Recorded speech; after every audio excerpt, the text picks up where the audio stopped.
셜록 홈즈, 아서 코난 도일.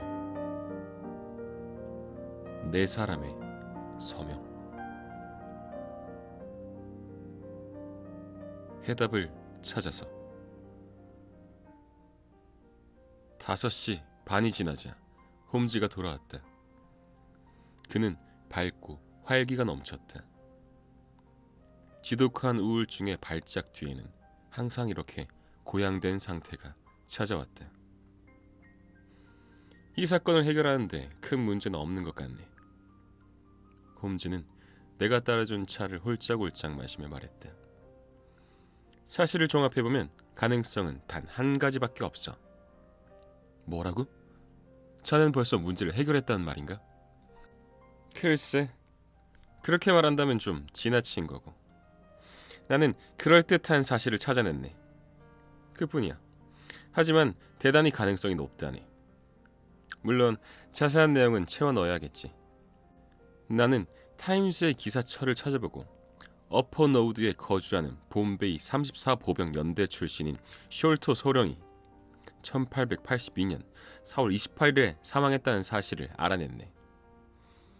홈즈, 내가 아주 둔한 건지 모르겠지만 대관절 그게 무슨 의미를 갖는지 모르겠네. 그래? 그거 참 놀랍군. 자, 이렇게 생각해보게. 모스턴 데이가 실종됐네. 런던에서 그가 찾아갔을 만한 사람은 숄토 소령일세. 그런데 숄토 소령은 모스턴 데이가 런던에 온 줄도 몰랐다고 잡아댔지. 4년 뒤에 숄토가 죽었어. 숄토가 사망한 지 일주일 안에 모스턴 양은 귀중한 선물을 받았네. 그리고 해마다 똑같은 선물을 받아오다가 이제 당신은 피해자라는 내용의 편지를 받게 되었네. 피해자라는 것이 아버지를 빼앗겼다는 것 말고 또 무엇을 의미하겠나. 그리고 숄토의 상속자가 모종의 비밀에 대해서 알게 되었다거나 또는 모스턴 양에게 보상해주려는 유지를 받게 된 것이 아니라면 숄토가 사망한 직후부터 선물이 배달되기 시작한 것을 어떻게 설명할 수 있겠나. 어때? 말고 달리 설명할 방법이 없지 않을까? 하지만 보상치고는 참 희한하지 않은가? 그리고 보상을 해주는 방법도 얼마나 이상한가? 또 이런 편지를 6년 전이 아니라 지금 보낸 이유는 뭔가? 그리고 편지에서는 모스턴 양이 공정한 대접을 받아야 한다고 했는데 공정한 대접이란 무엇을 말하는 거지? 모스턴 양의 부친이 아직 살아있다고 보는 것은 지나친 상상일세. 그런데 모스턴 양의 경우에 아버지가 없는 것 말고 다른 불공평한 점은 없네. 어렵군. 정말 어려워. 셜록 홈즈는 생각에 잠겨서 말했다. 하지만 오늘 밤 거기 가면 모든 문제가 다 해결될 걸세. 자, 이제 모스턴 양이 탄 사륜마차가 오는군. 준비됐나? 그러면 얼른 내려가세. 약속한 시간이 벌써 약간 지났네. 나는 모자와 제일 묵직한 지팡이를 집어들었다. 그런데 홈즈는 책상 서랍에서 리볼버를 꺼내 주머니에 집어넣고 있었다. 오늘 밤의 외출을 그리 가볍게 여기지 않는 게 틀림없었다. 모스턴 양은 짙은 색깔의 망토로 몸을 감싸고 있었다. 그녀의 민감한 얼굴은 침착하지만 창백해 보였다. 여자의 몸으로 이렇게 기이한 일을 앞에 두고 불안을 느끼지 않을 수 없겠지만 그녀의 자제력은 완벽했다. 그녀는 셜록 홈즈가 몇 가지 질문을 했을 때도 시원스럽게 대답했다. 숄토 소령은 아버지의 절친한 친구분이셨어요. 모스턴 양은 말했다. 아버지가 쓰신 편지를 보면 소령에 대한 얘기밖에 없었지요. 두 분은 안다만 제도에서 같은 부대를 지휘하셨기 때문에 같이 있는 시간이 굉장히 많다고 했어요. 그런데 아버지 책상에서 이해하기 힘든 그림이 나왔답니다.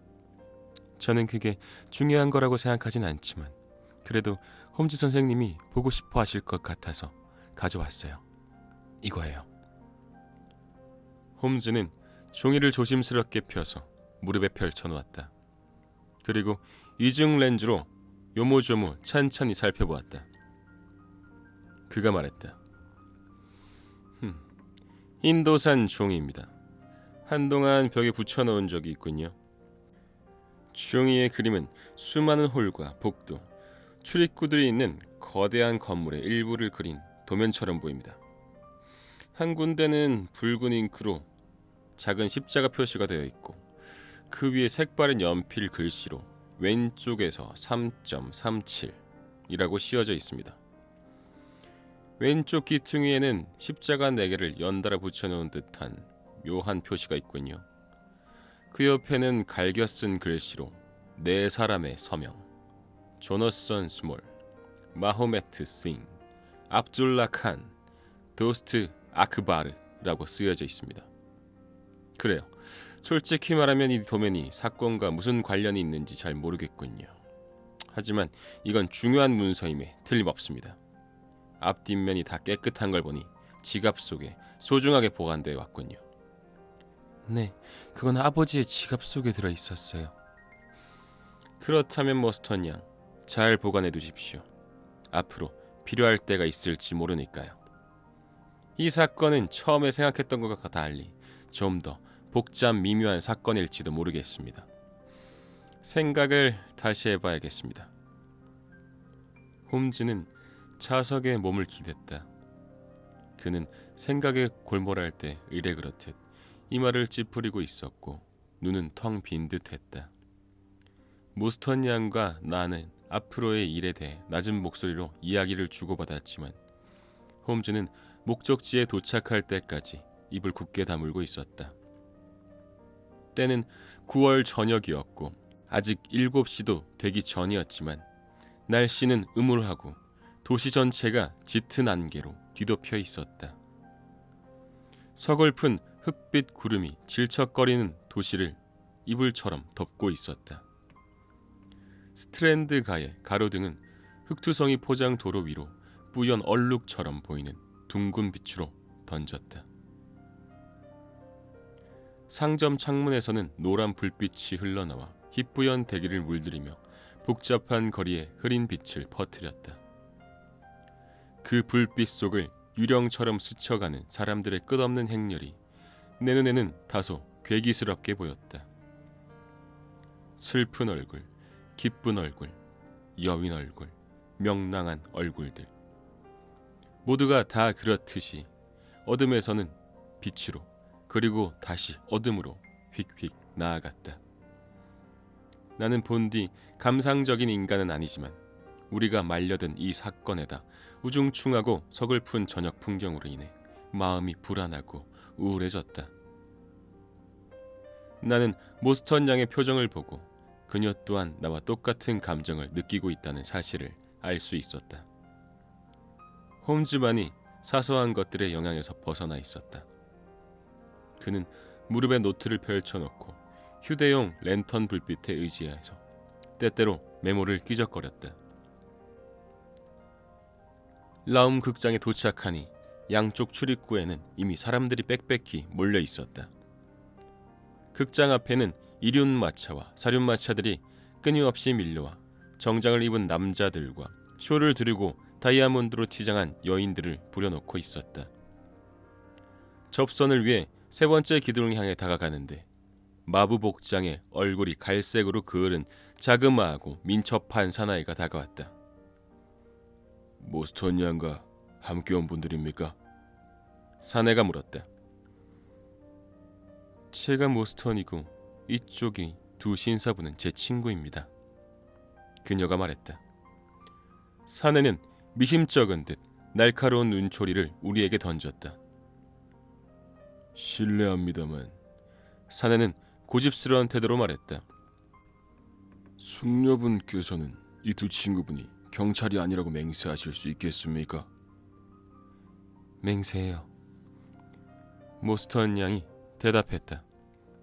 사내가 날카롭게 휘파람을 불자 불황아 하나가 어느 사륜마차에 다가가 문을 열었다. 우리는 마차 안에 자리를 잡았고 사내는 마부석에 올라탔다. 우리가 자리에 앉자마자 마부는 말에 책찍질을 했고 마차는 안개 낀 거리를 질주하기 시작했다. 모든 게 이상하기 짝이 없었다. 우리는 알 수 없는 용건으로 알 수 없는 곳을 향해 달려가고 있었다.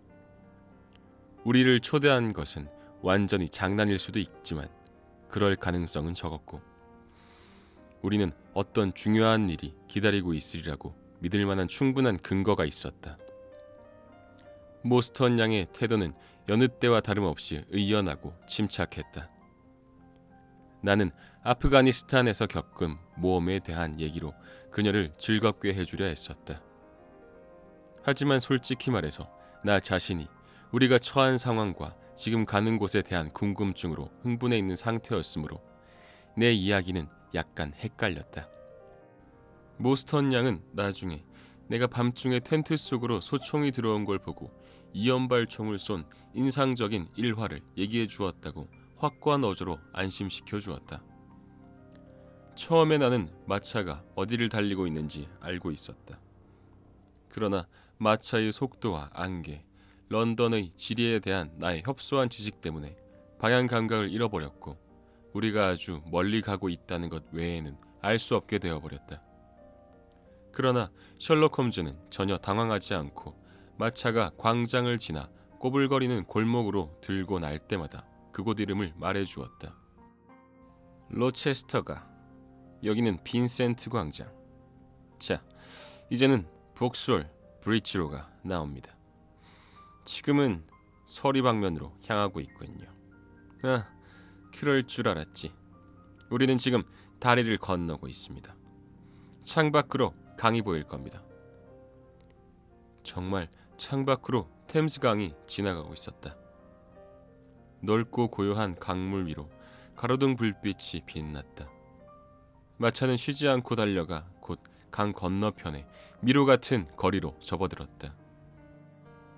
워즈워드로, 내 친구가 말했다. 프라이어리로, 락홀길, 스톡웰관, 로버트가, 콜드 하버길. 우리가 가는 곳이 상류층이 거주하는 지역은 아닌 것 같군요. 우리는 정말 음침하고 수상쩍은 동네에 도착했다. 우중충한 벽돌집 뒤 길게 늘어선 거리에서 눈에 띄는 거라곤 조잡하게 치장한 길 모퉁이의 선술집뿐이었다. 그곳을 지나니 집 앞에 작은 화단이 붙어있는 2층 저택이 늘어선 거리가 나왔고, 그 다음에는 새로 지은 큰 벽돌 건물이 서 있는 거리가 나왔다. 그것은 대도시가 전원을 향해 뻗은 거대한 촉수처럼 보였다. 마차는 새로 조성된 주택단지 세 번째 집 앞에 겨우 멈춰섰다. 그곳 단지들의 집들은 전부 비어 있었는데 세 번째 집도 주방 쪽 창문에서 한 줄기 불빛이 흘러나오는 것을 빼면 이웃집처럼 어둡기는 마찬가지였다. 하지만 우리가 문을 두드리자 기다렸다는 듯 문이 열리며 헐렁한 흰색 옷에 노란 띠를 두르고 노란 터번을 한 인도 하인이 나타났다. 교회 3류 주택단지의 소박한 문을 열어준 이 동양인은 어쩐지 그 집과는 어울리지 않는 느낌이었다. 사힙께서 기다리고 계십니다. 하인이 말했는데 그 말이 채 끝나기도 전에 안쪽에 있는 방에서 누가 높고 쇠된 목청으로 소리를 질렀다. 기트무트가 어서 들어오시라고 해라.